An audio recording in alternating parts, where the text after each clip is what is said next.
Баршаңызға сәлем, арнама қош келдіңіздер. Менің есімім Назира. Бүгін сізбен осындай бір керемет құймақ жасаудың рецептісімен бөліскім келіп отыр. Өте жұмсақ, өте дәмді, және де жаңағы ортасы түйіршік болып, бір тесік болып, әдемі болып пісетін құймақтың рецептісімен сізбен бүгін бөліскім келіп отыр. Видеомды соңына дейін қарап, осылай менімен бірге жасап көрсеңіз болады. Өте жылдам дайын болады, және де тура осы менің рецептіммен жасасаңыз, әдемі керемет болып пісіп шығады.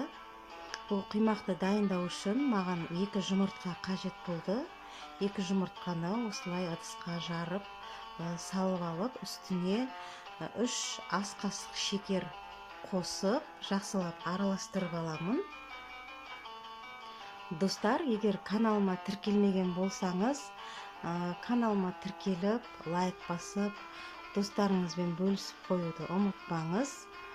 Және де комментарий бөлімінде ой пікіріңізді қалдырып қойыңыз.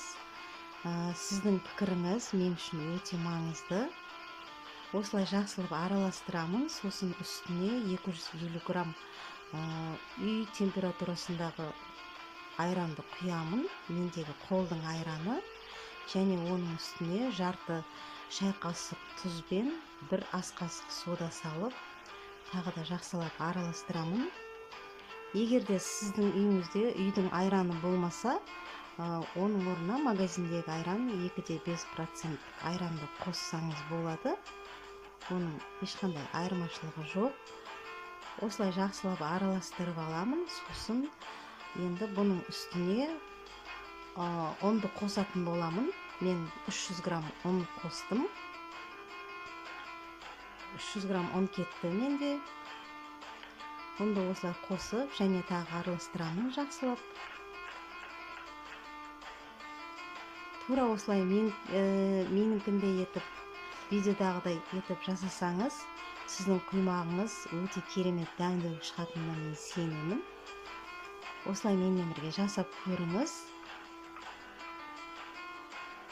Ұнды түйіршігін қалдырмай, осылай венчикпен жақсылап араластырып аламын.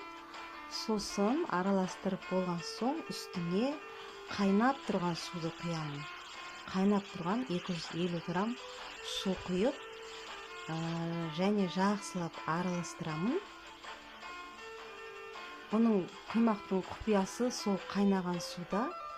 Қайнаған суды құйып араластырған соң, жаңағы құймақтарымыз ортасы тесік болып, әдемі болып, жұмсақ болып пісіп шығады. Міндетті түрде осылай жасап көріңіз. Және де бұның үстіне енді 120 грамм сұйық майды қосып жіберемін. Мінекей осылай қосып, жақсылап тұрып араластырамын. Оның түйіршіктері қалмайтындай етіп, бір келікті осындай сұйықтығы осылай болу керек. Тым қатты сұйық болып кетсе де болмайды. Құймақтарымыз онша жақсы шықпай қалады. Енді қызып тұрған кез келген табаға, түбі жабыспайтын кез келген табаға осылай пісіріп алсаңыздар болады. Мінекей өте керемет, өздеріңіз көріп тұрғандарыңыздай тесік болып, бір әдемі болып шықты. Осылай жасап көріңіздер менімен бірге міндетті түрде. Шай қайнағанша осы құймақты жылдамдатып пісіріп жіберсеңіздер болады. Бұған көп уақыт кетпейді, тез арада дайын болады. Тез дайын болатын тағам ғой негізі.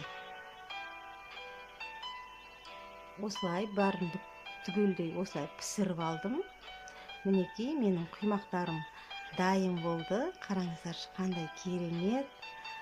Иісінің өзі бір керемет болып тұр енді. Өте жұмсақ, өте дәмді болып шықты.